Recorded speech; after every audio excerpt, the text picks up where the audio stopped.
নারী লেখক নারী কবিদের বই বেশি প্রকাশ করেন এবং আপনি প্রচুর প্রেম করেন। এই প্রসঙ্গে আপনি কি করবেন? আমি আসলে দুর্বল মেয়েদের প্রতি, এটা একটা বিষয়। শুধু প্রেম শব্দটা থাকবে কেন? আমি তুমি তুমি আমি, হ্যাঁ, আমার এই যে সময় দিনে সময় নেই। প্রকাশক পরিচয় ভালো লাগে না, লেখক পরিচয় ভালো না। আমার কাছে ভালো লাগে যে আমি মানে কাজের ছেলে, এটা আমার কাছে ভালো লাগে। মানুষ ডাকো ভেজা বাতাস চুম্বন করে মাথা থেকে পা, রাতের সেবিকা মৃত্যুর বান্ধবী ইশারায় ডাকা।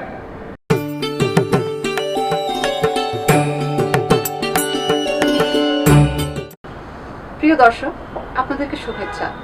আজকের সাহিত্য আড্ডায় আমাদের সাথে আছেন এমন একজন ব্যক্তি যিনি একটি পরিচয়ে পরিচিত নন, তার অনেকগুলো পরিচয় আছে। তার মানে হচ্ছেন সে একজন মাল্টি পারপাস পরিচিত, জনপ্রিয় এবং সদা হাস্যোজ্জ্বল একজন মানুষ। আমি তার সাথে আলাদা করে পরিচয় করিয়ে দিতে চাচ্ছি, আমার মাধ্যমে নয়, তার মুখ থেকে আপনারা জেনে নেন তার পরিচয়। আমার নাম মঈন মুরসালিন। প্রথমে আমি শুভেচ্ছা জানাই আজকের আড্ডার যিনি আড্ডা সঞ্চালন করছেন, আমাদের প্রিয় আপু তাহমিনা শিল্পী আপু। তো আজকে আড্ডা দেওয়ার জন্যই বসা, এবং কিছু কথা আসবে, দুজনে মিলে কিছু কথা বলবো, কিছু আড্ডা দিব, কয়েকটা বিষয় নিয়ে হতে পারে কথা হবে। তো পরিচয় কথার ফাঁকে ফাঁকে বেরিয়ে আসবে। আসলে পরিচয় দিয়ে কিংবা নাম প্রকাশ করে তো মানুষ সম্পর্কে জানা যায় না, মানুষের ভিতরে বিষয়টা বোঝা যায় না।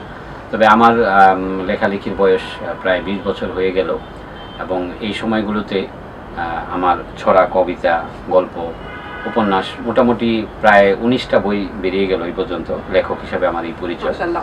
আর প্রকাশনা শুরু করেছি 2009 থেকে, এবং এখন প্রকাশনা 2009 যদি আপনি বলেন, সেটা আপনি অফিশিয়ালি ভাবে 2009 বলছেন, কিন্তু আনঅফিশিয়ালি কিন্তু আমি যেটা জানি 2-4 বছর আগে থেকে আপনি বলতে 2005 বা 6 থেকে 2005 থেকেই আমাদের টুকটাক কাজ শুরু হলো। অফিশিয়ালি আমরা 2009 থেকে শুরু করলাম। এটা হলো প্রকাশনার জগতের গল্প। প্রকাশনার প্রায় বই সংখ্যা 600। আর এর আগেই মানে 2002-03 থেকেই যখন লেখালেখি করি, তখন বিভিন্ন পত্রপত্রিকায় সম্পাদনার সাথে ছিলাম। ছোটদের বিভিন্ন পত্রিকায় বিভিন্ন পদে কাজ করেছি। 2006 থেকে আমার সম্পাদনায় ছোটদের পত্রিকা কানামাসি সম্পাদনা শুরু করেছি। আর এর আগে ছিল ছোটদের ছড়ার পত্রিকা ছিল ঘূর্ণি। এগুলোর মাধ্যমে আমার সম্পাদনার কার্যক্রম চলছিল। আর সবসময় লেখালেখির পাশাপাশি সাহিত্য সংগঠন আমাকে খুব টানত। ঢাকার বিভিন্ন প্রান্তে প্রান্তে আর ঢাকার বিভিন্ন হলগুলোতে যত সাহিত্য সভা হতো, অধিকাংশ সাহিত্য সভায় দেখা গেল একসময় আমি প্রচুর উপস্থাপনা করতাম। তো আমি তো কোনো কণ্ঠশিল্পী না, শব্দের কারিগরও না। আমি আমার মতো করে লেখকদেরকে চিনতাম, জানতাম, মঞ্চে এনে উঠাইতাম, উপস্থাপনার কার্যক্রমটা করতাম, লেখকদেরকে ডাকতাম। সবসময় সবাইকে ডেকে একসাথে কাজ করতে মজা পাইতাম। মানে আমি খুবই আড্ডাবাজ, এবং সবাইকে নিয়ে একসাথে কাজ করার খুব ইচ্ছাটা ছোটকাল থেকে ছিল। এই জন্য আলহামদুলিল্লাহ এখন অনেক মানুষের সাথে আমার পরিচয়, এবং সবার ভালোবাসাতেই কাজ করে গেছি। আরেকটা বিষয় হলো, জনপ্রিয় হওয়ার কখনো স্বপ্ন দেখি নাই। ছোটকাল থেকেই কেন জানি আমাকে জনপ্রিয় হওয়ার কোনো আগ্রহটা আমার মধ্যে সবসময় কাজ করে, যে কিছু একটা করব। আর আমার একটা অনুপ্রেরণার লাইন ছিল, সৃষ্টির নেশায় আমাকে সকলের আপনজন হতে হবে, এরকম কারণ আমি জানি যে রবীন্দ্রনাথ ঠাকুর তো আমি হতে পারবো না, আমি রবীন্দ্রনাথ ঠাকুর হতে পারবো না। কিন্তু একটা জিনিস আমি জানি, ছোটকাল থেকে আমি পানিতে নামতে জানি না, মানে সাঁতার পারি না, সাইকেল চালাইতে পারি না, গাড়ি চালাইতে পারি না, হুন্ডা চালাইতে পারি না। তো আমি তো কিছুই পারি না। তো আমি দেখলাম যে টুকটাক লিখতে পারি। তো কিছু পারে না, কিন্তু মানুষ কিছু একটা করে, আমি কিছু পারি না দেখে লিখি, কিন্তু রবীন্দ্রনাথ হওয়ার জন্য লিখি না। কিন্তু একটা প্রেরণা ছিল কবি বনজির আহমদের একটা কবিতার লাইন, জন্মেছিস তো দাগ রেখে যা। এটা আমার জীবনের একটা প্রেরণা, এবং তখন থেকেই সবসময় চিন্তা করি নিজের জন্য করব না, অন্যের জন্য করব। পৃথিবীতে মানুষ হিসেবে আসছি অন্যের কল্যাণের জন্য, এই বোধটা আমার ভিতর সবসময় কাজ করে। যার ফলে আমি সবার সাথে মিলেমিশে থাকার চেষ্টা করি, এবং কারোর সাথে কখনো কম্পিটিশন করি নাই। এটা আমার একটা বিষয়।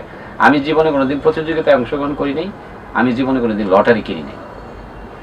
এটা হলো আমার একটা বিষয়, কারণ আমি ভাগ্যের বিশ্বাসী না, আমি কর্মে বিশ্বাসী, আমি কাজ করব। তার মাঝখানে আমরা তাহলে একটু বলি যে আমরা মঈন মুরসালিনের কতগুলো পরিচয় পেলাম।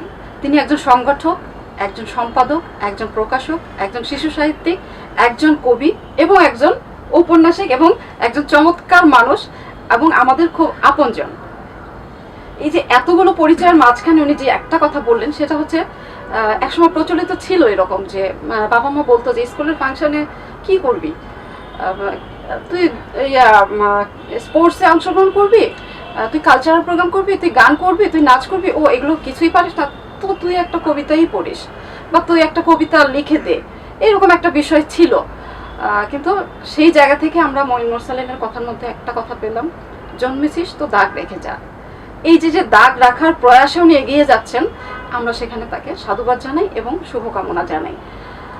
তো মঈন ভাইয়ের যেই কথাগুলো বললেন সেটা সূত্র ধরে আমি প্রথমত বলি যে পত্রিকা যখন আপনি শুরু করেছিলেন তখন আপনি এরকম প্রতিষ্ঠিত এরকম একটা অফিস নিয়ে আপনি বসেননি, প্রকাশনা সংস্থা আপনার ছিল না।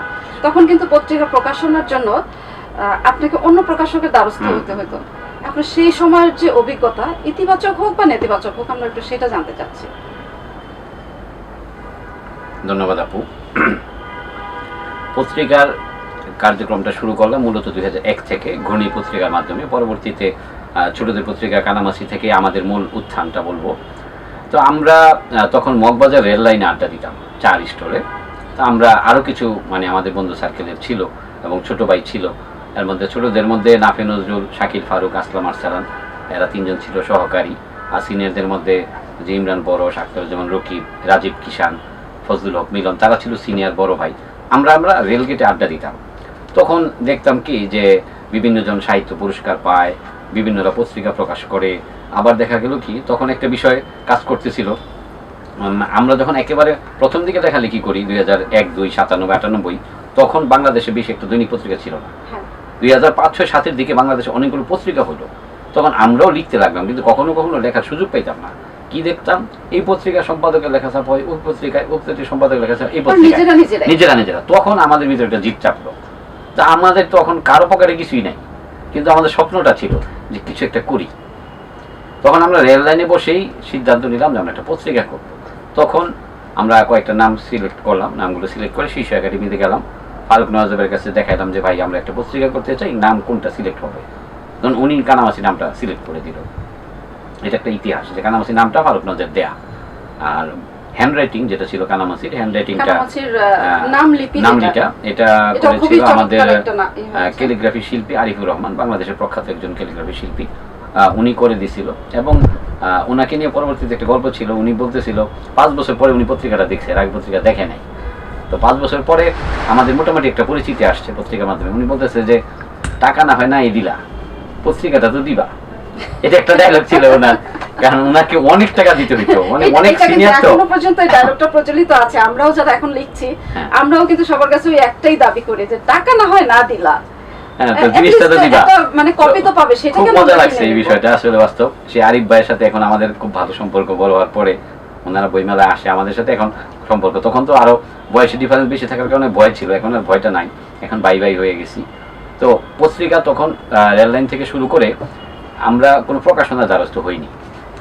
ও না হওয়ার পিছনে কারণ হলো আমাদের একজন বড় ভাই ছিল মতিন ভাই নামে, উনি পেস্টিং করে, প্রিন্টিং এর কাজ করে। তো উনি আমাকে নিয়ে সবসময় স্বপ্ন দেখতো। উনি খালি বলতো ভাই আমরা তো চাকরি করি না, আমরা নর্মাল মানুষজন, আপনি সাহিত্যটা বুঝেন, একটা পত্রিকা করেন, আমরা তো কিছু কাজ পাবো। তো তখন আমরা ওই পাশে একটা কম্পিউটার দোকান থেকে কাজগুলো করাইতে গিয়ে হলো কি কম্পিউটার যে কাজ করে তারা থাকে ফাঁকিবাজ। মানে আমাদের প্রকাশনার কোনো ডিস্টার্ব ছিল না, প্রকাশ করতে গিয়ে ডিস্টার্বটা ছিল যে কম্পিউটার দোকানে কাজ করতাম তারা প্রবলেম করতো। তারা কি করতো, যথাসময়ে কাজটা করে দিত না, ঘোরাইতো, আর প্রচুর রাত জেগে কাজ করতে হইতো। সারাদিন তারা জব কাজ করে, রাত্রেবেলা ম্যাগাজিনে কাজ করতাম। তখন আমার একটা অভ্যাস ছিল যে ভালো কি করা যায় এই চিন্তাটা। তখন বাংলাদেশ সহ ভারতের পত্রিকাগুলো কালেকশন করছি যে কিভাবে মেকআপটা দেয়। পল্টনের ফুটপাথ থেকে পুরান পত্রিকাগুলো কিনে নিয়ে আসতাম, কিভাবে ভালো মেকআপ করা যায়। এই মেকআপগুলো ফলো করে করে নিজেরাই আইডিয়া তৈরি করতাম, গ্রাফ দিতাম যে এইভাবে করে দেন। যার ফলে প্রকাশনার কোনো দ্বারস্থ হতে হয়নি। আমরা নিজেরাই প্রেসে যেতাম, নিজেরাই কাগজ চিনতাম, মানে কাগজ কিনতাম, কাগজ মাথায় নিয়ে যেতাম, প্লেট করতাম, হাতে দাগ ফেলতাম, মানে প্রেস থেকে কাগজ নিয়ে বই নিয়ে, এরকম কষ্ট করছি। এখন সবাই বলতো যে আসলে তোমার তো এগুলো করা ঠিক না, তোমার ব্যাকগ্রাউন্ড আছে, থাকা খাওয়া আছে, সব আছে, কেন করো? আনন্দ পাইতাম। বা আমার ইচ্ছা ছিল কি যে আমি তো আলাদা একটা সত্তা, আত্মার যে খোরাকটা সেটা তো আপনার এখান থেকে, আমি তো একটা আলাদা সত্তা, এবং সেই জায়গা থেকে আপনার যে খিদাটা ছিল, আত্মার খিদাটা তো থেকেই কিন্তু মানে আপনি কাজটা শুরু করেছেন। কাজ করার ইচ্ছাটা যে আমার মতো করে আমি কাজ করব, আমি নিজের হাতে কাজ করব। কষ্ট করে আজকে একটা প্রকাশনা প্রতিষ্ঠান আপনি দাঁড় করিয়েছেন, একটা পত্রিকার পিছনে কতটা শ্রম দিতে হয়, কতটা মানে সংগঠনের জন্য কতটা আত্মত্যাগ করতে হয়, সবকিছু একটা উদাহরণ। কিন্তু এখন যারা কাজ করছে এরা কিন্তু আপনাদের ওই জায়গা থেকেই শিখছে। আপনারা কি কি করেছেন ওগুলো যখন জানছে তখন শিখছে। তো আপনার কাছে এই প্রসঙ্গ ধরে আরেকটা কথা যেটা বলবো, আপনি যে কানামাছি পত্রিকা করছিলেন, কানামাছি এখন বোধহয় অনেক দিন বন্ধ আছে 4 বছর। এবং 4 বছর ধরে বন্ধ আছে। গত বছর আপনি একটা উদ্যোগ নিয়েছিলেন যে একটা শুরু করবো রিভিউ সংখ্যা আপনি করবেন, কিন্তু সমস্ত লেখা আপনি কালেক্ট করেছেন, করার পরেও আপনি একজন সম্পাদক, আপনি একজন প্রকাশক, এই সমস্ত কিছু জানার পরেও কি বাস্তবতার কারণে আপনার পত্রিকাটা শেষ পর্যন্ত আলোর মুখ দেখতে পায়নি? চমৎকার চমৎকার। এই বিষয়টা তো হলো অবশ্যই যে এখন পত্রিকা 10 সংখ্যা লস করলেও আপত্তি নাই, সেটা পারবো চালায় নিতে। মানে কানামাছির ব্যাপারে একটা দুর্বলতা কি, নিজের হাতে মেকআপ করার অভ্যাস আমার।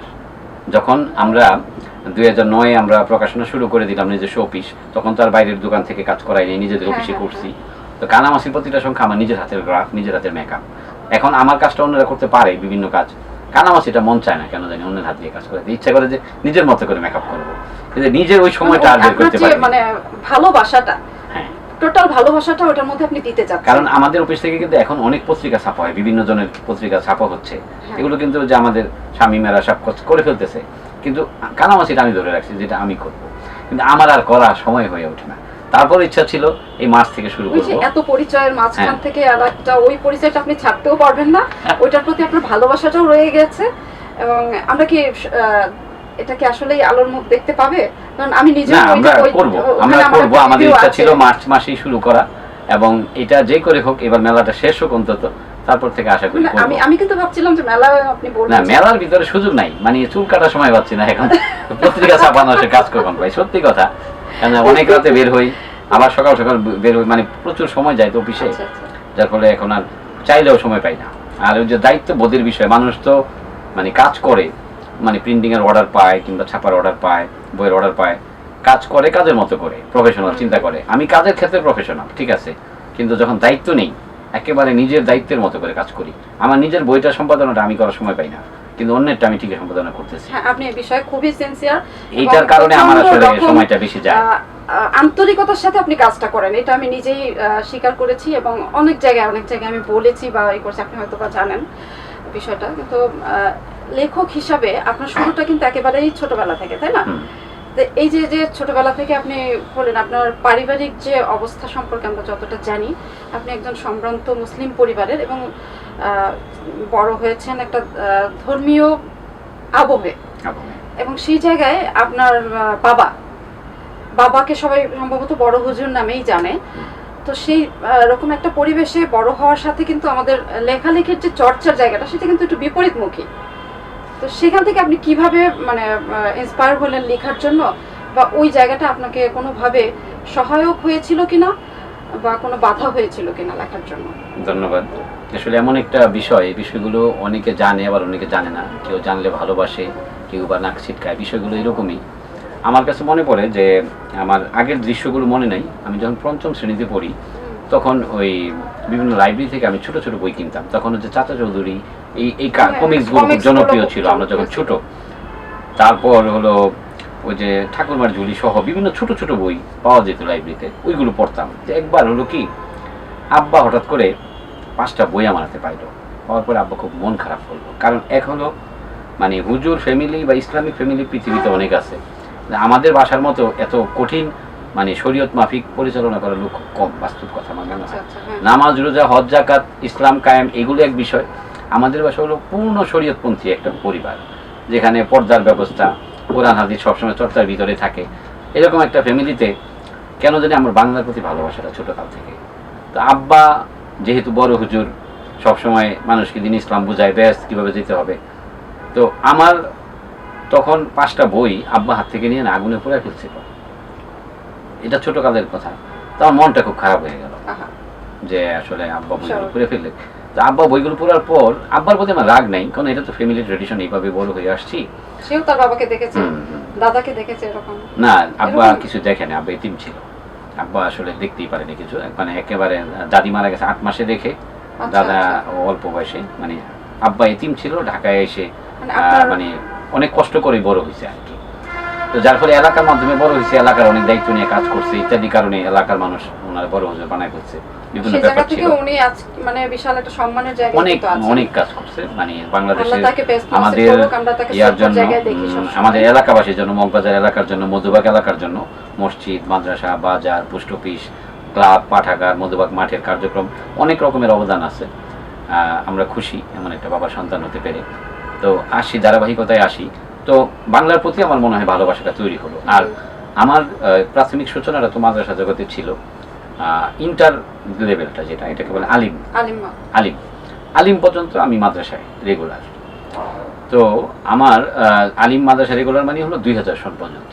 হ্যাঁ, তখন আমি কিন্তু বিভিন্ন পত্র পত্রিকা লিখতেছি, 97-98 কিন্তু রেগুলার পত্রিকা লিখতেছি।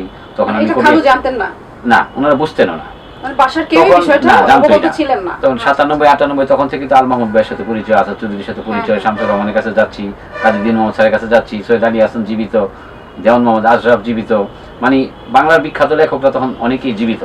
তো অনেকের সান্নিধ্যে যাচ্ছি, কিন্তু ফ্যামিলির কাউরে আমি জানাই না কিছু। বাসার বাইরে গেলে আমি আমার মতো করে জগৎটা চলি। তো 2002-এ আমার প্রথম একটা বই বের হলো। বইটার নাম ছিল টুটি চেপে ধর, ছড়ার বই। হ্যাঁ, এটার বয়স এখন 18 বছর হয়ে গেল বইটা। এই বইটা ছিল আমার প্রথম বই। এই বইটা নিয়ে যখন বাসায় গেলাম, বাসায় আনন্দ, প্রথম বইয়ের উত্তেজনা। তা আমার ঘরে আমি কি করলাম, পুরা ঘর, মাটি বিছানা, পুরা ঘরে আমার ওই বইটা সাজায় ফেললাম, ছড়ায় ছড়ায়, কেমন মেঝেতে? দেখা যায় মেঝেতে, আচ্ছা। ঘরের মেঝে, ঘর মানে সুকেসের মেঝে, মানে টেবিলের মেঝে, পুরা ঘর। বইয়ের কভার ছিল লাল, পুরা ঘর লাল হয়ে গেছে। আমি একা একা আনন্দ পাচ্ছি, প্রথম বইয়ের অনুভূতি। এমন সময় হঠাৎ করে আব্বা, মানে সে দরজা লক।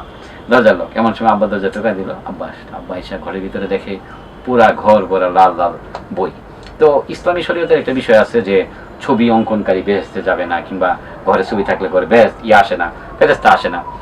তো আব্বা তো এটা দেখে প্রচন্ড মাইন্ড করলো। মাইন্ড করার পর আব্বা বলতেছে, তুই বাসা থেকে বেরিয়ে যা, এরকম জাহান্নামী কাজ তো বাসায় করা যাবে না। হ্যাঁ। আব্বার আঘাত আর আমার মনে হয় অনুপ্রেরণা কাজের, এটা আমার কাছে মনে কি হচ্ছে। জিদ কাজ করেছিল? জিদ বলতে খারাপ জিদ না, কারণ এমন বাবা তো আমরা গর্বিত। কেন বললাম যে আব্বা তো, কিন্তু আব্বা এগুলো তো জানতো না। আচ্ছা। আব্বা তো শরীয়তের জন্য আছে। এখন এই শরীয়ত আর মারেফত এগুলো ছোটকাল থেকে দেখতে দেখতে আমার আর বেহেশতে যেতে মন চায় না এখন। কারণ কি, কারণ এত কষ্ট করে বেহেশত থেকে পুষাইব না আমার। আমার আমার বক্তব্য ছিল কি, আমিও তো মাদ্রাসা লাইনে যেহেতু সূচনা করছি, তো আর পরে আমি বাংলা অনার্স মাস্টার্স যতই করি, যেহেতু আমার সূচনা মাদ্রাসা থেকে আসছে, তারপরে আমার একটা ভিত্তি তো তৈরি হয়েছে। হ্যাঁ, তা আমার কাছে মনে হচ্ছে কি, প্রকৃত ভিত্তিটা কিন্তু তৈরি হয়নি। আমি বলবো যে ইসলামের বিভিন্ন ভিত্তিগুলো যে প্রচারিত হচ্ছে, এগুলো অনেকেই না বুঝে বিভিন্ন রকম ভাবে বিকৃত করে ফেলে। হ্যাঁ। কারণ কি, বুঝতে পারে না, কিংবা সেই বাংলা ভাষায় তো আসে নাই, বইগুলো তো আরবিতে ছিল, উর্দুতে ছিল, অনুবাদ ওইভাবে ভালোভাবে হয় নাই। যার ফলে আমাদের বুঝতে ভুল হয়েছে। অনেকগুলো হাদিস না প্রবাদ, কিন্তু অনেকে হাদিস হিসেবে চালা দিচ্ছে। হ্যাঁ। মায়ের পায়ের নিচে বেহেশত, এরকম কোনো হাদিস নাই, এটা প্রবাদ। এই প্রবাদকে এখন হাদিস বলে। ওই জ্ঞান খুঁজতে চিনে যাও, আরবি প্রবাদ মনে করে হাদিস, মানে। কিন্তু আমার কাছে যেটা মনে হয়, আমি তো মানে কমি মাদ্রাসায় পড়ছি, আলিয়াতেও পড়ছি, বাংলা অনার্সও করছি, মাস্টার্সও করছি, সব মিলে 3টা মাস্টার্সের সার্টিফিকেট আমার। আচ্ছা। এবং সবগুলোতে ফার্স্ট ক্লাস আছে, খুবই ভালো ছাত্র। আমি পড়ালেখা করছি সার্টিফিকেটের জন্য না, জানার জন্য। এই ত্রিমুখী পড়ালেখা করার পর বুঝলাম যে আসলে আমরা না অনেকে সঠিক তথ্যটাই জানি না। সত্য সুন্দর জিনিসটাই তো ধর্মীয় একটা বিষয়, এটা আমরা অনেকে বুঝি না, অনেকে এটাকে গোজামিল দিয়ে ফেলি ইত্যাদি কারণে। তো আমার কাছে মনে হচ্ছে যে 3 লাইনে পড়ালেখা করে আমি মনে হয় মানুষ হওয়ার স্বপ্ন দেখছি। আচ্ছা, এই যে আপনি মানুষ হওয়ার স্বপ্ন দেখেছেন এবং আপনি এটা বুঝতে পেরেছেন সত্য এবং সুন্দর, এটাই হচ্ছে জীবনের আসল কথা। এই সত্য সুন্দরের এটা যে কোনো ধর্মেই হোক আপনাকে থাকতে হবে। খালু রাগ করলেন, প্রথম বই প্রকাশ হলো, সবকিছুই হলো, তারপরে একটা সময় উনি হাল ছেড়ে দিয়েছিলেন নাকি? হাল ছাড়ার বিষয়টা পরবর্তীতে যখন যে প্রকাশনা শুরু করলাম, লেখালেখি করতে করতে অনেকগুলো বই বেরিয়ে যাচ্ছে, তখন দেখে মানুষজন আমাকে চিনতেছে, বিভিন্ন রকম আম্মার কাছ থেকে শুনতেছে, ভাইদের কাছ থেকে শুনতেছে, বিভিন্ন জায়গায় আমার ইন্টারভিউ যাচ্ছে, বিভিন্ন পত্রপত্রিকা লেখাছাপা হচ্ছে, তখন না কেন জানি উনিও মনে হয় চেঞ্জ হয়ে গেল। মানে ভিতরে আপনাকে প্রকাশ না করলেও তার একটা পরবর্তীতে এটা আমি শুনছি, পরবর্তীতে শুনছি। আব্বা কখনো বলেনি আমাকে, আমার খালাতো ভাইরা বলছে বা অন্যরা বলছে যে তোমার আব্বা তোমাকে নিয়ে খুব গর্ব করে, মানে অনেক খুশি। তো পারিবারিকভাবে এক প্রকার স্বীকৃতি আপনি পেলেন, পাওয়ার পরে যে আপনি অদম্য হয়ে গেলেন, অপ্রতিরোধ হয়ে গেলেন। আপনি কিন্তু দুর্দান্ত লিখছেন এবং প্রতিটা শাখায় কোনো জায়গা থেকে কিন্তু মানে আপনাকে বলার উপায় নাই যে এই জায়গায় আপনি একটু দুর্বল আছেন বা কিছু। তো তারপরেও আপনি যে কবিতাগুলো লিখছেন, এই কবিতাগুলো সম্পর্কে কিন্তু আমার আলাদা একটা আকর্ষণ আছে। সেই জায়গাটা হচ্ছে শিরোনাম। দুর্দান্ত শিরোনাম তৈরি করেন আপনি কবিতার। তো সেই কারণে আপনার পাঠক কিন্তু আবার এই শিরোনামের কারণেই দুই ভাগে ভাগ আছে। দুই ভাগে ভাগ বলতে হচ্ছে মানে একদল বলে যে কবিতার শিরোনামটা ভীষণ রকম সুন্দর, আবার আরেক দল বলে কবিতার শিরোনাম পড়েই যদি ওটা কবিতাটা আমি বুঝে ফেলি তাহলে কবিতা কেন পড়বো। তো এই জায়গা থেকে আপনি আসলে কিভাবে দেখছেন বিষয়টাকে? এটা মানে অনেক সিনিয়ররাও বলছে এবং বেশ উচ্চ মাপের সিনিয়রও আমাকেই কথা বলছে যে তোমার শিরোনাম থেকে কবিতা বেরিয়ে আসে, কিন্তু সত্যি কি তাই? শিরোনাম থেকে কি পুরোটা আসা যায়? আসা যায় না। একটা মূল থিমটা আসা যায়, কিন্তু সবগুলো কথা তো আসে না। আসে না। তো এখন আমার কাছে যেটা মনে হয় যে আমরা কিন্তু একটা মানুষের সাথে যখন বন্ধুত্ব করি, সঙ্গে যাই, তখন কিন্তু প্রথমত তার চেহারাটা দেখি, তার সাথে বন্ধুত্ব করার একটা স্বপ্ন দেখি। আমি কবিতার ক্ষেত্রে ঠিক এমনই মনে করি যে একটা সুন্দর শিরোনাম মানে আমার কবিতার পড়তে মানুষকে আগ্রহ তৈরি করবে। আর একটা সুন্দর কিছু যদি না দিতে পারি, এত এত মানুষের ভিড়ে কিভাবে আমার জায়গাটা তৈরি করব। এখন আমার যে চিন্তাটা মানে আমাদের সময়টা যে কি আমরা নিজেরাও জানি না। 90 দশক পরবর্তী বাংলা কবিতায় একটা জগা খিচুড়ি অবস্থা, কারণ আমাদের ভিতরে মানে ছন্দ অলঙ্কার রসের বাইরেও ইজমগুলো চমৎকারভাবে ইন করছে, এবং এটার কারণে 90 দশককে আমি সবসময় স্বর্ণের যুগ বলি, স্বর্ণালী যুগ আমার কাছে। তো আমি তাদের থেকে যে শিক্ষাগুলো পাইছি এগুলো আমার মতো করে আমি প্রয়োগ করি। এখন আমার কবিতা বর্তমান আধুনিক কবিরা কে কি পছন্দ করে বা করে না এটাও আমি দেখি না, কার ভালো লাগতেছে কিনা এটাও আমি খেয়াল রাখি না। আমি মনে করি আমার মতো করে আমি আনন্দ পাই, লিখে যাই। আমি আগেই বলছি যে কি হইতে হবে আমি জানি না, আমি কিছু পারি না, তাই আমি লিখি মনের আনন্দে। কেউ বুঝতে পারলে পারুক, না পারলে না পারুক। আর আমি এটা জানি শিক্ষিত মানুষরা কবিতা বুঝবে। আর শিক্ষিত বলতে একাডেমিক শিক্ষার কথা বলি না, যারা কবিতাকে নিয়ে সত্যি সত্যি বুঝে। কারণ আমি কিছুদিন আগেও একজন সিনিয়র টিচার আসছিল, সে বলতেছে যে আমরা রবীন্দ্রনাথের কবিতা বুঝি, তোমার কবিতা কেন বুঝি না। এবং রবীন্দ্রনাথের কবিতা তো আজকে লেখে নাই, কিন্তু 50-70 বছর আগে লিখে গেছে, এখন বুঝতেছেন আমার কবিতা এখনই বুঝতে হবে এমন কোনো কথা নাই। কবিতা তো সময়ের দর্পণ, যখন যেরকম সময়টা থাকবে সেই সময়ের উপর আমার ভাষা শব্দ মানে এখন আপনারা গাছ কাটা নিয়ে কবিতা লিখতেছেন, আপনারা রাষ্ট্র মানে নষ্ট হয়ে যাচ্ছে পরিবেশ নিয়ে লিখতেছেন, কিন্তু আমার লেখার শব্দটা তো ভিন্ন। আমার কবিতা শিরোনাম দিলাম হিংসার করাতে কাটি মনের সবুজ। তো হিংসার করাতে কাটি মনের সবুজ এটা বলে কিন্তু আমি বুঝাইতে চাচ্ছি যে যারা গাছ কেটে ফেলতেছে মনের হিংসা দিয়ে তারা গাছ কাটতেছে। আমি তো এইভাবে বললাম। আমি প্রেমের কবিতা লিখতে পারি না, কিন্তু আমার প্রেমটা আসে কিরকম, গোলাপের ভাস থেকে উঠে আসে সাপ, সাপের ছোবলে কি যেন মায়া। আমি তো মায়ায় বিশ্বাসী। আমার প্রত্যেকটা কবিতার ভিতরে দেখবেন মায়াটা কাজ করে। আর এবার যে কবিতার বইটা বেরোচ্ছে দুর্বোধ্য মায়ার শহর, এখানে দেখবেন আমার হারিয়ে যাওয়া ঐতিহ্য, হাত পাখা, হারিকেন, লেজ পিতা, দাঁতের পোকা ফালাই, বান্দরের নাচ। বাঙালি সংস্কৃতি যে বাঙালির সংস্কৃতি কিনা জানি না, আমাদের ঢাকার মানে আমরা যেহেতু ঢাকায় বড় হয়েছি, আমি ঢাকায় দেখছি আমাদের দেশের আমাদের মানে বাঙালি অনার যে কালচার গুলো আছে সবগুলো আপনার কবিতার মধ্যে আমার কাছে চেষ্টা করি আমি বায়োস্কোপ চলে আসে, এটা অবচেতন ভাবে আপনার কবিতায় বা উপন্যাসে চলে আসে যে কোনো ভাবে। এই যে এখন যে আপনি দুর্বোধ্য মায়ার শহর নামে যে কবিতার বইটার কথা বললেন, এই বইটা কিন্তু আপনার প্রকাশনী থেকে আসেনি না। এই বইটা আমার এখান থেকে আসবে, এটা আসবে। কবিতার বই এই তিনটা, তো এবার হচ্ছে তৃতীয়। এই তিনটা কবিতার বই শুধু আমার প্রকাশনা থেকে, আর বাকিগুলো আমাদের প্রকাশনা থেকে না। এক একটা এক এক প্রকাশন থেকে বের হয়েছে। এই জায়গাটাই প্রশ্নটা করতে যাচ্ছিলাম যে কবিতার বইগুলো আপনি আপনার নিজের প্রকাশনা শিল্প থেকে তৈরি করছেন, আর বাকি যে বইগুলো আছে সেগুলো অন্যান্য প্রকাশনী থেকে। ওই যে কবিতা ছাপার ব্যাপারে যখন বলছিলেন যে এক সম্পাদক আরেক সম্পাদকের লেখাটা প্রকাশ করে, সেক্ষেত্রে এক প্রকাশক কেন আরেক প্রকাশকের লেখা প্রকাশ করে কিনা এরকম একটা ব্যাপার আছে যে আপনারই প্রকাশক, আমার কাছে মনে হয় না এটা, কারণ আমার কাছে এটা আবার মনে হয় না। কারণ আমার বইগুলো যারা করছে মানে করেছে কিংবা করছে তারা আমার প্রকাশক পরিচয়ের আগে থেকে পরিচয়, এটা একটা বিষয়। প্রকাশক পরিচয়ের আগে থেকে পরিচয়, এবং আমার অধিকাংশ বই আমার প্রকাশক পরিচিতির আগে থেকেই তারা করছে। এবং আমি মনে করি যে আমার কবিতা মানে কবিতার বই ছাড়া বাকিগুলোর কথা বলি, যারা করছে তারা তার বাণিজ্যিক দৃষ্টিতেই করছে, কারণ তারা বিক্রি করতে পারবে, সফল হতে পারবে, ওই রকম টার্গেট থেকেই করছে। সেই জায়গা থেকে কি তারা কবিতার বইটা করতে চাচ্ছে না, নাকি আমি কবিতার বইটা দিতে চাচ্ছি না? কবিতার বইটা আমি দিতে চাই না কেন? এই জায়গাটাই আমার জানার প্রশ্ন যে আপনি সব বই দিচ্ছেন, সবাই সব, এবং আমার কবিতার বইটা আলহামদুলিল্লাহ এডিশন শেষ হয়েছে, কবিতা বইটা আপনি কাউকে দিচ্ছেন না, কারণ কি? এটা কেন যে কারণ এটা জানি না, তবে এটা জানি যে অন্যান্য বই আমার স্টলে থাকলে, আমি তো বই মেলার মাঝে সাথে যাই স্টলে, যখন মানুষ বই কিনতে আসে আমার বইটা আমার দোকান থেকে খুঁজতে আসলে আমি কিভাবে বলবো যে বইটা মানসম্মত, বলতে ইতস্তত লাগে। এই কারণে আসলে আমি আর কবিতার বইটা আমি অন্যকে দিতে চাই না। কেন? বাস্তব ব্যাপার হলো যদি বিক্রি না হয়, যদি তারা লস করে, তো সেই ক্ষেত্রে তো দেখা যাবে আমার মানে আপনি অসন্তুষ্ট হবে। কবিতার বইটা করার সময় আপনি নিজে কিন্তু একজন প্রকাশক হয়ে যান, তখন আরেক প্রকাশকের প্রতি সহানুভূতির জায়গা থেকে বা বাণিজ্যিক ভাবে যে বাস্তবতা, সেই জায়গা থেকে আপনি তাকে কবিতার বইটা দিচ্ছেন না। দিচ্ছি না। কিন্তু যদি এরকম হয় যে কবিতার প্রতি আপনার আলাদা মমতা, আপনি যে এত শাখায় লিখছেন তার মধ্যে মূলত কবিতার প্রতি আপনার মায়া বেশি। মায়া বেশি, কিন্তু লিখছি বেশি ছড়া। হ্যাঁ, কবিতার লিখছেন বেশি, ছড়া, মায়া এবং বেশি। এখনো আমরা প্রতিনিয়ত আপনার ফেসবুকে প্রতিদিনই টুকটাক টুকটাক করে ছড়া কিন্তু পেয়ে যাই। তো এই যে এত পরিচয়ের মাঝখানে আপনি মূলত কোন পরিচয়ে নিজেকে মানে পরিচিত করতে আরাম পান, বা আমরা আপনাকে কোন এটা আমার পরিচয়ে জন্য- ডাকলে আপনার এটা আমার জন্য খুব বিব্রত করে। আমি আসলে নিজের কোনো পরিচয় দিতে চাই না, কারণ প্রকাশক পরিচয় ভালো লাগে না, লেখক পরিচয় ভালো না। আমার কাছে ভালো লাগে যে আমি মানে কাজের ছেলে, এটা আমার কাছে ভালো লাগে। মানুষ ডাকো যে ভাই আসো তুমি লেখো, মানে আমার না মানে ওই পরিচয় দেওয়ার মতো না, আমি নিজেকে কখনো মনে করি না। খুবই ইতস্তত লাগে, সত্যি কথা। প্রকাশক ডাকলেও শরম লাগে, লেখক ডাকলেও শরম লাগে। কারণ যদি বলেন কবি, আরে এত এত কবিতা পড়ে আসছি, আমার প্রিয় কবি যারা আছে এদেরকে মানে কবি বলবেন, আমার কবি বলবেন, কেমন লাগে? যারা না বোঝে তারা নামের আগে লাগায়। আর আরেকটা প্রশ্ন কিন্তু আপনি আজকে এসে বলতেছিলেন যে মঈন ভাই আপনি কি কি পুরস্কার পাইছেন। হ্যাঁ, মজার ব্যাপার হলো, আমি পরে আসতাম কিন্তু হ্যাঁ, প্রশ্নটা সব মানে এটা বলে ফেলি এখন। ব্যাপারটা হলো কি, আমি না কখনো পুরস্কার নিতে আগ্রহ ছিলাম না। হ্যাঁ, পুরস্কার কিন্তু মানুষ ইনিয়ে বিনিয়ে বলে যে আমি কেন পাই না।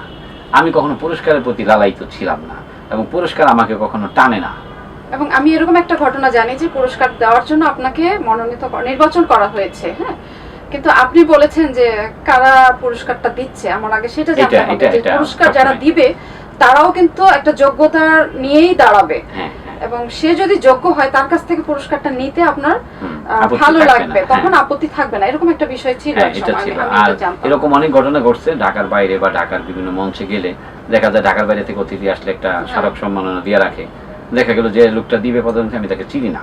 চিনি না বলতে কি, আমি বলবো যারা সত্যিকারের লেখক, গল্প কবিতা ছড়ার হোক, বাংলা সাহিত্যের এই গত 20 বছরে আমরা যাদেরকে দেখলাম সিনিয়র হিসাবে, ভালো কবিতা যারা লিখে বা লেখালেখি করে, আমি মনে করি আমি সবাইকে চিনি, বাস্তব। এটা আমার কাছে মনে হয়।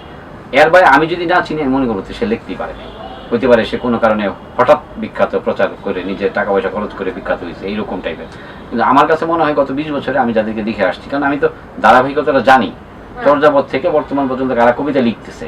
আমি মানে স্বাধীনতা পরবর্তী বাংলা সাহিত্যের কারা লেখক, 80-র দশক, মানে 90-র দশক, ধারাবাহিকভাবে আপনি আমি তো জানি। প্রত্যেকই সময়ের যে আলাদা দশক যখন ভাগ করে কবি, আপনি প্রত্যেক দশকের কবির সাথে বলতে, এবং যারা মূলত আমরা কবি পরিচয়ে যাদের কাছে শিখার অভিভাবক বলতে পারি, আপনি কিন্তু তাদের খুব নিকট সান্নিধ্য যেটা বলে সেটা আপনি পেয়েছেন।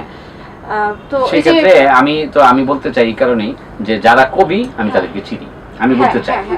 কারণ এই জন্য যে এখন যে পুরস্কার দিতে যাবে সে কি কারণে আমাকে পুরস্কার দিবে জানে না, এটা তার মানে একটা বাচ্চাকে পুরস্কার দেওয়ার মতন আমার কাছে এগুলো ইতস্তত লাগে। আর ছোটবেলায় রান্নাবাটি খেলছি যে গত বছর একটা পুরস্কারের মতো আমাকে একটা কি জানি দেওয়া হয়েছে, সেটা মানে মতো বলবো এই জন্য যে অনেকের ভিতরে আমি একজন, 3 জনকে সম্ভবত দিল তরুণ লেখক পুরস্কার। এটা হলো লাটাই ছড়া সাহিত্য পুরস্কার। যেহেতু ছড়া লিখে দিতেই পারে, তো তারপরও আমি এটা মানে সন্তুষ্ট খুব বেশি হবো এমন না। মানে আমার কাছে এটা কোনো আগ্রহ তৈরি করে না। এটা নিয়ে আমি পোস্টও দেই না যে আমি অনেক কিছু করছি, বা অনেকে লেখে আমি স্বীকৃতি পেয়েছি। কিসের স্বীকৃতি? আমি কি করছি স্বীকৃতি দেওয়ার মতন? কারণ এতদিনে এই যে 20 বছর লেখালেখির পর আমার খুব আনন্দের বিষয় হলো আমার কাছে 2টা সার্টিফিকেট আছে। 2টা সার্টিফিকেট হলো কবি আসাদ চৌধুরী 2013 সনে আমার নির্বাচিত 100 ছড়া নামে একটা বই হলো, সেই বইটার সম্পাদনাটা আসাদ চৌধুরী করছে এবং ভূমিকাটা, এবং ওনার হাতে আমার যাবতীয় ছড়া দেওয়া হয়েছিল পাণ্ডুলিপি। উনি চেক করে করে কিছু কবিতা ফেলে দিয়ে, ছড়া ফেলে দিয়ে, নিজে বাছাই করে 100 ছড়া দিয়ে আমার একটা বই বের হলো। ওইটা আমাকে নিয়ে একটা ভূমিকা লেখছে, এটা আমার জীবনের সবচেয়ে বড় পাওয়া। আর সর্বশেষ এবার একটা বই আসতেছে নাফিনুল, যেটা করতেছে শিশু সাহিত্যের আলো ছায়া, সেখানে আমাকে নিয়ে বেশ দীর্ঘমেয়াদী একটা লেখা আমিরুল ইসলাম ভাই লিখলো, আপনি যেটা প্রকাশ করলেন। তো এটার ব্যাপারে আমি আরো বেশি আবেগ আপ্লুত, কারণ আসাদ চৌধুরী থেকে আরো বেশি করে আমাকে কাছ থেকে আমিরুল ভাই দেখছে। আমিরুল ভাই লেখার পর আমি বলতেছে, কিরে লেখাটা পড়ে তোর অনুভূতি কি? তা আমি আসলে তখন উত্তর দিতে পারতেছিলাম না, আমার গলাটা বসে যাচ্ছিল কান্নায়, আবেগে। কারণ এই ভালোবাসা, এই আদর তো আমি আসলে কারো কাছে পাই নাই, ফ্যামিলি থেকে পাই নাই, ফ্যামিলি বুঝতেছি কিছু একটা করি, কিন্তু কি যে করি এটা তো আসলে ক্লিয়ারলি বোঝার সম্ভাবনা নাই। আমিরুল ভাই আমাকে নিয়ে লেখার পরে আমার বলতেছে তোর কেমন লাগলো, আমি বললাম ভাই 3টা সার্টিফিকেট পাইছি তো জীবনে। এটাই কথা যে আপনাকে নিয়ে আমিরুল ভাই যে লেখাটা লিখেছে, আমি তো প্রকাশ করেছি আমার পত্রিকায়, ঠিক আছে, কিন্তু প্রকাশ করার আগে কিন্তু আমি প্রত্যেকটা শব্দ পড়েছি এবং বুঝেই অনুধাবন করেই কিন্তু সম্পাদনা করে তারপরেই আমি প্রকাশ করেছি। এবং এই প্রত্যেকটা শব্দে আপনার প্রতি যে তার স্নেহ, তার যে ভরসা, প্রত্যেকটা কিন্তু প্রকাশ পেয়েছে প্রতিটা শব্দে। তো সেই জায়গা থেকে আপনার কিন্তু অনেক দায়িত্ববোধের মানে দায়িত্বের জায়গা আপনার জন্য তৈরি হয়েছে। এইজন্য ইচ্ছা করলে কি মানে যখন মন চায় তখনই কবিতা লিখি না, আপনার আসলে মূলত দায়িত্বটা তৈরি করে দেয়। এবং রিসেন্ট যা আমাদের সাথে আমার সাথে ভালো সম্পর্ক, রহিম সাহেব, আমিরুল ভাই বা শিশু সাহিত্যিক সিনিয়ররা বেশি ঘনিষ্ঠ আমার, এবং আমাদের অফিসে এগুলো আসা যাওয়া করে। কিন্তু দেখা যাচ্ছে আমি রিসেন্ট অনেক কবিতা লিখছি, তো আমার কাছে খুব আফসোস যে আমিরুল ভাইরা কবিতা মিতা পড়ে কিনা বা পড়ে না, কিছু কুয়ায়ও না। তো রিসেন্ট একটা আড্ডায় হঠাৎ করে বলতেছে যে মইন কবিতাটা বুঝে উঠছে। এটা শুনে এত আনন্দ লাগছে, এটা বলি না, এটা একটু চুপচাপ বসেছিলাম। যে বলতেছে মইন কবিতাটা বুঝে আসছে, তার মানে অল্প অল্প পড়ে ভাই, কিন্তু হইতে পারে বলে না, কারণ হইতে পারে ভাই আমাকে চাচ্ছে যে আমি শিশু সাহিত্যিক পরিচিত হই। কিন্তু আমার হলো সে নিজেও চাইছে, প্রচুর প্রবন্ধ লেখার পরেও সে শিশু সাহিত্যিক হিসেবে মানে স্বাচ্ছন্দ্য বোধ করেছেন। তো এটা তো আসলে আমার হলো কি যে আমি তো জানি না কি হব, যা মন চায় তাই করি, কিন্তু কবিতা ছড়া ছাড়া কিছু লিখি না, এটা হলো বাস্তব কথা। এই যে এখানে আপনি যে কথাগুলো বললেন তার মাঝখান থেকে আমি দুটো পয়েন্ট মানে বের করলাম। প্রথম হচ্ছে যে তরুণ লেখক হিসাবে আপনাকে একটা পুরস্কার দেওয়া হচ্ছে, সেক্ষেত্রে আপনার লেখার যে অভিজ্ঞতা, লেখার যে দীর্ঘ জার্নির কথা বললেন, সেই জায়গা থেকে কি আপনি নিজেকে তরুণ মনে করছেন? বয়সের তরুণ কিন্তু বলছি না, বয়সের তরুণ না, লেখালেখি তো অবশ্যই তরুণ বলবো, কারণ আমরা তো এখনো মানে ওইভাবে দাগ কেটে ফেলার মতন কিছু করিনি। কারণ আমি তরুণ বলবো না, কি বলবো, কারণ আমি যাদের লেখা মানে পড়ে পড়ে আমরা বড় হচ্ছি, তারা আমাদের সিনিয়র মাত্র 10 বছর, তাদের সিনিয়র আর 10 বছর। তো তার মানে বাংলা সাহিত্যের মানে সবচেয়ে সিনিয়র লেখক যারা এখন জীবিত আছে আমাদের বাংলাদেশে, তারা আমাদের বয়সের তুলনায় 30 বছরের বড়। তো তাদেরকে যদি বয়স্ক বলি, তো মাঝে আমরা তো তরুণই থাকি। বয়সের তরুণ বলতে আমরা লেখালেখি তরুণই বলবো, কারণ লেখালেখির বয়স তো 20 বছর, সেই হিসেবে তো তরুণ বলাই যায়। আমার নিজেকে আমি অনেক বড় কিছু দেখছি না, কিন্তু এখন এই সময়ে যারা নতুন কিছু লিখছে তারাও কিন্তু অনেক সময় নিজেকে তরুণ দাবি করে না, কারণ আমরা তো নতুন লিখতে আসিনি আসলে। মনে করে কি যে তার বড় কিছু, এটাও মনে করে। হ্যাঁ, এই জায়গাটাই হচ্ছে প্রশ্নটা, এই কারণে বুঝেই নাই যারা আসলে। এটা যত বেশি ইনভলভ হবে, যত বেশি লিখবে, যত বেশি পড়বে, সে তখন বুঝতে পারবে আমরা কতটা ক্ষুদ্র। হ্যাঁ, কতটা ক্ষুদ্র। সারা জীবন মানে বলেছে সাগরের কূলে আমি শুধুমাত্রই নড়ি করিয়েছি মাত্র, সারা জীবন শেষ করে বলবে। অনেকেই মনে করে বই প্রকাশনা মানে হলো বই ছাপানো। হ্যাঁ, কিন্তু বই ছাপানোর যে 14টা ধাপ, এই সম্পর্কে অনেক ধারণা। এই যে ধাপগুলো মিলেই তো হচ্ছে আপনার শিল্প, একটা শিল্প। এবং এখানে অনেকগুলো শিল্পের একটা প্রিন্টার্স যারা থাকে না, তারাও তো বই ছাপায়। ওই ছাপানো আর প্রকাশন দুটো হচ্ছে আলাদা বিষয়। এই বিষয়টা যখন পরিষ্কার হবে সবাই, তখনই বুঝতে পারবে যে এটা একটা শিল্প। কিন্তু আরেকটা প্রশ্ন আমার এই প্রকাশনা নিয়েই আপনার আছে। প্রকাশনা শিল্পের শুরু তো হচ্ছে আমাদের বাংলা বাজার থেকে। আমরা যদি বলি যে বইয়ের বিশাল বাজার বা বাংলার যে ধারাটা, সেটা শুরু হয়েছে আমাদের বাংলা বাজার থেকে। তো বাংলা বাজারে যারা অনেক অনেক অনেক বছর ধরে প্রকাশনা শিল্পের সাথে আছে, তারা কিন্তু আপনাদেরকে একটু ইগনোর করছে। যারা বাংলা বাজারে আপনাদের অফিস না, বা পরবর্তীতে যারা আপনারা শুরু করেছেন, এবং তাদের বলে ওরা কোনো কাজই জানে না, প্রকাশনা কি জিনিস এটাই তো বুঝে না। তা আপনারা যে বললেন যে প্রকাশক হিসাবে আমি কেউ পরিচয় বললে আমি একটু শরম পাই, সেটা কি ওই কারণে? ওই কারণে না, তাহলে ওনারা কেন ওই কথাটা বলছেন, বা সেটাকে আপনি কিভাবে যুক্তি দিয়ে যারা বলছে, আমার কাছে ধারণা সে নিজে কোনো প্রকাশক না। কারণ আমাদের প্রকাশনা জগতে বর্তমানে কারা সিনিয়র, আমি যাদেরকে চিনি, আগামী প্রকাশনীর গনি ভাই, আহমদ পাবলিক হাউসের পাশা ভাই মালিক, তারপরে স্টুডেন্ট ওয়েজে আছে লেখত ভাই, খান ব্রাদার্সে আছে ভাইয়ের নামটা জানি কি ভুলে গেছি, আমাদের সিনিয়র যারা, তারপরে অন্য প্রকাশে মাঝার ভাই। আমরা দেখি যে ওনারা কিন্তু এগুলো নিয়ে কোনো কথাই বলে না। বই ব্যবসার মূল বিষয়টা কি, এটা আগে আসে। বই বিক্রি, মার্কেটিং, ব্র্যান্ডিং, এটা তো বাংলা বাজার চামড়া বেশি। কারণ বাংলা বাজার এরা কি হলো, অনেক সময় খবরই জানে না যে বইয়ের মার্কেটটা কোথায়। অনেকে জানে না, অনেকে জানে না, যারা এইগুলো নিয়ে কথা বলে যে বাংলা বাজার বাইরে। আমি যেটা দেখি যে বাংলাদেশের বড় বড় প্রতিষ্ঠান বাংলা বাজারেই না, তারা বাইরে। ইউপিএল কোথায়? মতিঝিল। আগামী প্রকাশনী কোথায়? এটাও মতিঝিল, আরামবাগ। অন্য প্রকাশ কোথায়? ধানমন্ডি। আহমদ পাবলিশার্স কোথায়? ধানমন্ডি। পাঞ্জেরি কোথায়? শান্তিনগর। তো বড় প্রতিষ্ঠানগুলো তো আমরা সব বাইরে দেখি। বাংলা বাজার হলো সেলস সেন্টার। সেলস সেন্টারের সাথে প্রকাশনার কিন্তু কোনো সম্পর্কই নাই। যারা বুক সেলার, বাংলা বাজারে ওই একেবারে নিম্নমানের কাজও হয়, একেবারে উচ্চমানের কাজও হয়, ওইখান থেকে তো মার্কেট। এখন ব্যবসার মূল বিষয়টা কি? একটা পণ্যকে মার্কেটিং করা, ব্র্যান্ডিং করা। আপনি পিজা হাটের পিজা খাবেন, আপনাকে কিন্তু ধানমন্ডি যেতে হবে। কিন্তু এখন মানে অনেক জায়গায় থাকা আছে, ওইখানে একটা জায়গায় আপনি বাংলা বাজার পয়সা এখন পিজা হাট খেলে হবে না। হাজির বিরিয়ানি খেলে আমি পুরান ঢাকায় গিয়ে যে টেস্টটা পাচ্ছি সেটা কিন্তু হাতির ঝিলে পাবেন। হাতির পুলে যে একটা এখন মানে বাংলা বাজারটা তো বিষয় না, বিষয়টা হলো আমরা যেই পাঠকের কাছে বইটা যাওয়া দরকার তার কাছে যাচ্ছে কিনা। আমি তো দেখি যে বাংলা বাজার চেয়ে বেশি মার্কেটিং আমাদের ভালো, এটা বাস্তবতা। মার্কেটিং ভালো হচ্ছে, আপনারা নতুন নতুন মানে আধুনিক পদ্ধতিতে কিন্তু মার্কেটিংটা করছেন এবং বিভিন্ন জায়গায় বইমেলা হচ্ছে। এবং বাংলা বাজারের অনেক প্রকাশকদেরকে আমি পার্সোনালি শিখাই যে কিভাবে মার্কেটিং করতে হবে। হ্যাঁ, আপনারা বইমেলাগুলো করছেন বিভিন্ন ভাবে। তারপরে এখন যে রকমারি আছে, বই বাজার আছে। আমরা কিন্তু একসময় জানতাম যে কাপড় বিক্রি হয় ইসলামপুরে। হ্যাঁ, এখন তো অনলাইনে ঘরে বসে কেনা। তো এটা বইয়ের ক্ষেত্রে না কেন? আপনি যদি বলেন যে না, মালিবাগ মার্কেটে কাপড় বিক্রি করা যাবে না, ইসলামপুর থেকে কিনতে হবে, এটা তো হাস্যকর। এবং এই ধারণার কারণেই সম্ভবত আমাদের ইন্ডাস্ট্রিটা তৈরি হচ্ছে। এই সব ধারণার কারণে আমার ইন্ডাস্ট্রি তৈরি হচ্ছে। কারণ এটা দেখেন, আপনি সকল ব্যবসায়ীদের কিন্তু আলাদা আলাদা নিজস্ব ভবন আছে, বিক্রির সেন্টার আছে। কারণ বাজারে কাঁচা তরকারি পাওয়া যায়। বাংলাদেশে বই মার্কেট কোনটা? বাংলা বাজারটা তো সরকারি কোনো বই মার্কেট না, নিজস্ব উদ্যোগে গড়ে উঠছে একটা বিষয়। আমরা এই দুর্বলতার কারণে আমি বলি একটা কথা, আমাদের সমস্যাটা কোথায়? একটা বই বের করতে যা পরিমাণ খরচ হয়, এর চেয়ে বেশি খরচ হয়ে যাচ্ছে কিন্তু প্রচারণায়। কিভাবে আমাদের একটা বই প্রকাশনা উৎসব করতে হবে, এটা একটা বিষয়। বইয়ের ব্র্যান্ডিং এর, মনোমোচন একটা ব্র্যান্ডিং এর বিষয়। পত্রিকার বিজ্ঞাপন একটা ব্র্যান্ডিং এর বিষয়। পত্রিকার বিজ্ঞাপন দিতে খরচ কত? 30,000 টাকা। কেউ দিচ্ছে না। সব যদি বলেন বুস্টিং হয়। এই এখন আমাদের প্রোডাক্টের চেয়ে প্রচারণার খরচটা কিন্তু বেশি। কিন্তু এইগুলো নিয়ে আমাদের আসলে কাজ করতে হবে। আমাদের প্রকাশনা সমিতির দুইটা সমিতি বাংলাদেশে, একটা হলো পুস্তক প্রকাশক ও বিক্রেতা সমিতি, একটা হলো বাংলাদেশ জ্ঞান ও সৃজনশীল প্রকাশক সমিতি।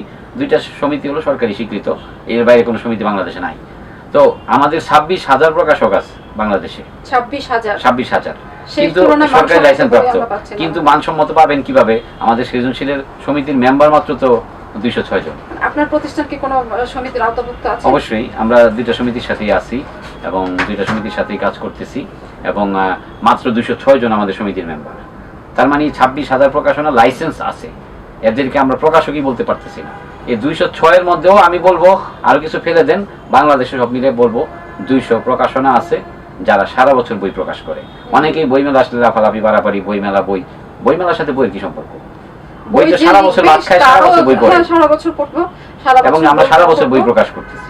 আপনি সেটা করেছেন এবং এই যে করোনাকালীন যে সময়টা যাচ্ছে, এই সময় আপনি বিশেষ বিশেষ অফার দিয়েছিলেন, প্যাকেজ করেছেন। এই বইয়ের এত % ডিসকাউন্ট, অত % ডিসকাউন্ট, এবং একমাত্র আমি দেখেছি প্রতিভা প্রকাশের বই কিন্তু ওই সময়ও বিক্রি হয়েছে। হ্যাঁ, এবং কেউ কেউ বই পড়ে দিয়েছে, টাকা আগে পেমেন্ট করে দিয়েছে, এই সুযোগটা রাখছিলাম আমরা। এই যে বিষয়টা, এইসব ক্ষেত্রে হচ্ছে প্রতিভা প্রকাশ অনেকটা এগিয়ে আছে আমি মনে করি। এবং এটা হচ্ছে আপনার নিজস্ব, কে কি বলে এটা তো দেখার বিষয় না, আমরা আমাদের মতো করে শান্তি থাকি।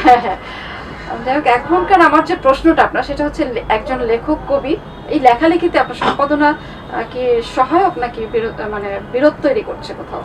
সবগুলোই একটার সাথে একটা বিরোধ তৈরি করে। আমাদের তো মানে প্রকাশক সিনিয়র, আমাদের জনপ্রিয় প্রকাশক, আমাদের আগামী প্রকাশনীর গণি ভাই, আমাদের সাবেক সভাপতি, উনি আমাকে মানে প্রকাশনা সমিতির শুরুর দিকে আমাকে একবার বলছিল মিটিংয়ে যে হয় লেখালেখি করো, নচেত প্রকাশনা করো, তাহলে ভালো করতে পারবা। এই জিনিসটা উনি আমাকে বলছিল। তো আমার মনটা খারাপ হয়ে গেল, লেখালেখি ছেড়ে দিব নাকি প্রকাশনা ছেড়ে দিব? তো কিছু একটা তো করতে হয়, দুইটাই খুব মায়ার জায়গা, কিছু তো একটা করতে হবে। কিন্তু আমি দুইটার একটাও ছাড়ি নাই এবং এটা দুইটাই এখন স্বীকৃত। এবং আমার কাছে ভালো লাগে সেই প্রকাশক বড় ভাই আজকে যখন আমাকে নিয়ে ফিল্ডে যায়, ইন্ডাস্ট্রিতে কাঁধে হাত রেখে বলে যে আমাদের সম্পাদক, আমাদের লেখক। এটা শুধু গনি ভাই না, এটা মাজার ভাইও সবার কাছে পরিচয় করা যায়। এটাই হচ্ছে আপনার শিক্ষা, এটাই। এবং আমি একটা জিনিস বলি, বললেন যে পুরস্কার পদক নিচ্ছি না, এগুলোও কিন্তু অনেক বড় পুরস্কার। আর আরেকটা, হ্যাঁ, এই ভালোবাসাটাই তো যথেষ্ট, এর চেয়ে বড় শক্তি আর কি। আর এই যে দীর্ঘমেয়াদী কার্যক্রম চালাচ্ছি, পরিচালনা করতেছি, এরকম এর ভিতর দিয়ে অনেক দুঃখ কষ্ট বেদনা থাকে, কিন্তু এগুলো মনেই থাকে না কাজের কারণে, ব্যস্ত থাকার কারণে আর মনেই থাকে না।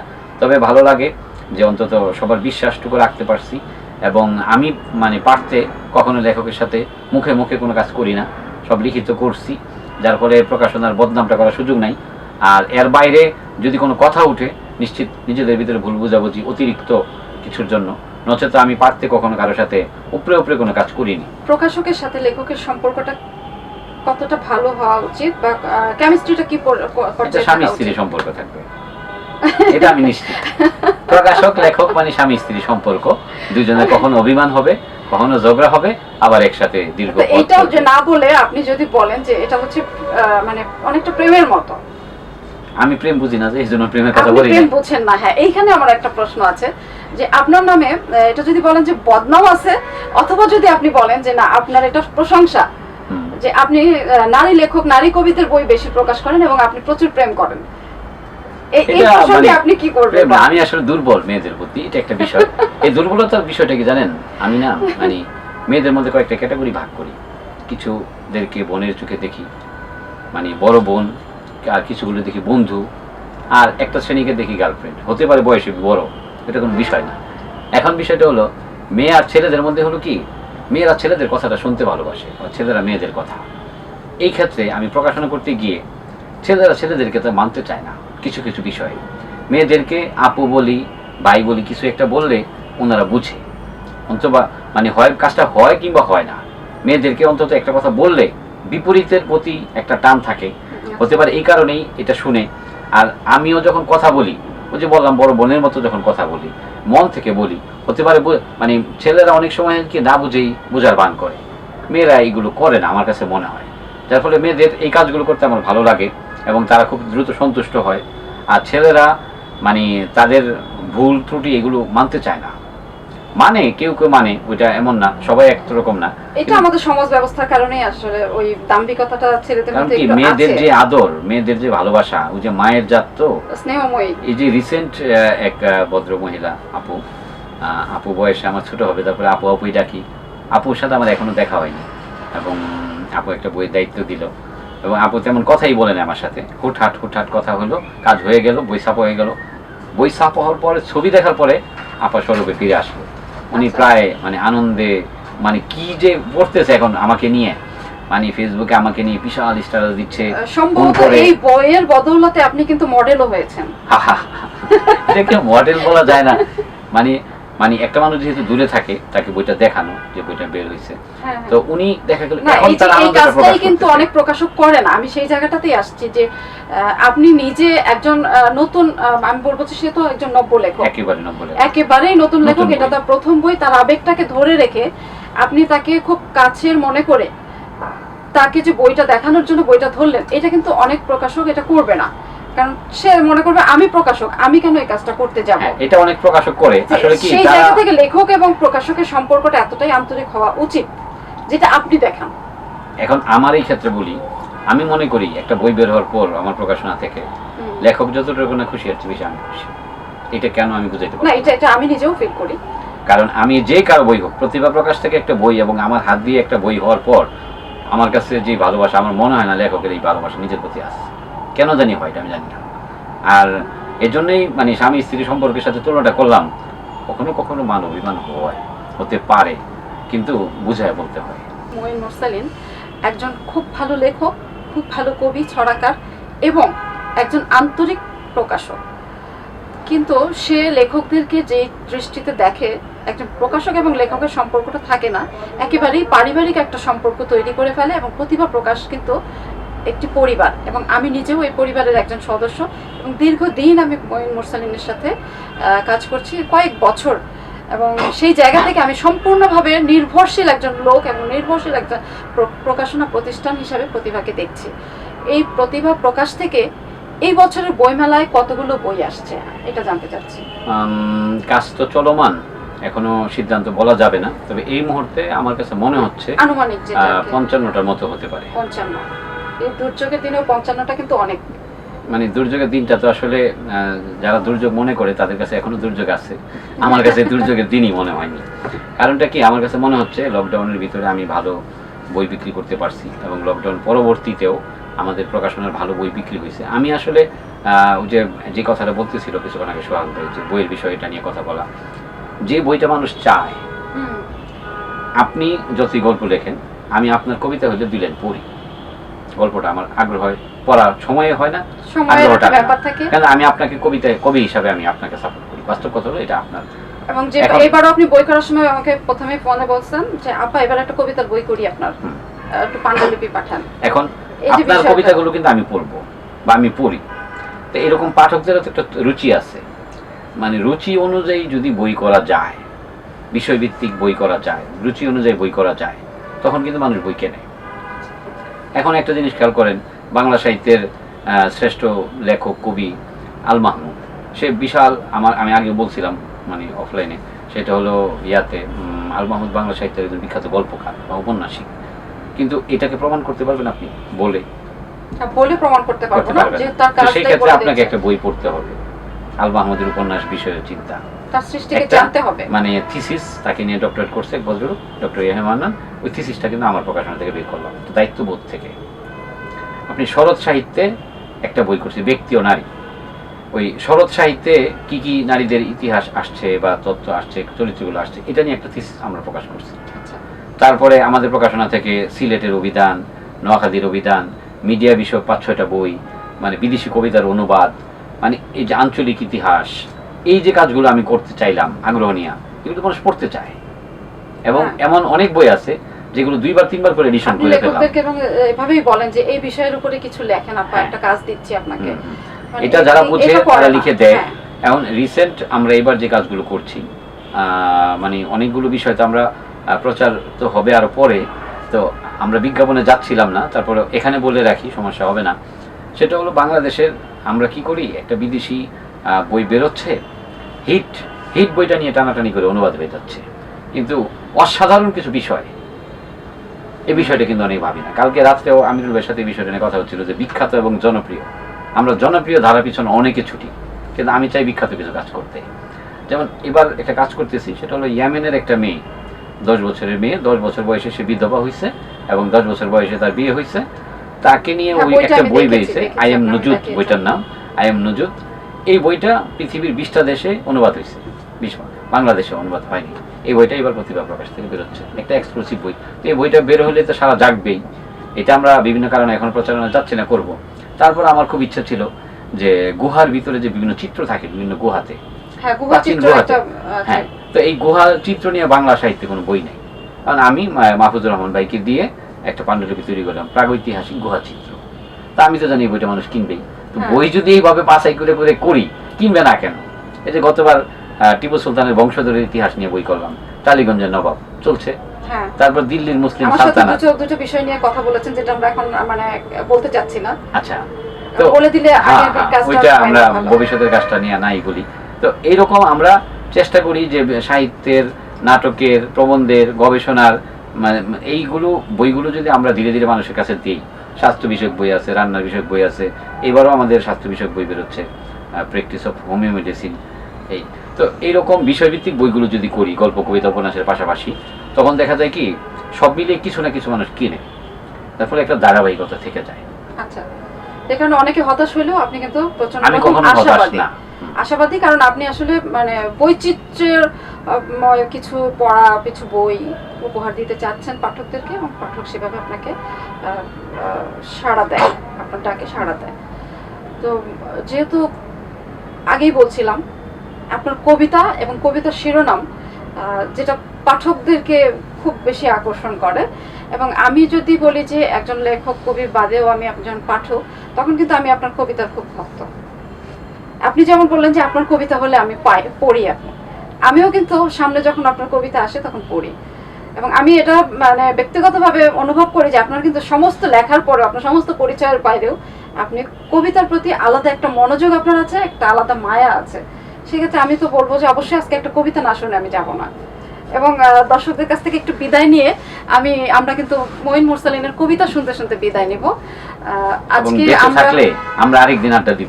হ্যাঁ, বেঁচে থাকলে কারণ- আমরা অবশ্যই মঈন মুরসালিন কিন্তু এই যে বলছিলাম মাল্টি ট্যালেন্ট একজন লোক, তার সাথে 1 ঘন্টার আলাপে বা একদিনের আলাপে কিন্তু আসলে তার সম্পর্কে পুরোটা জানা যাবে না।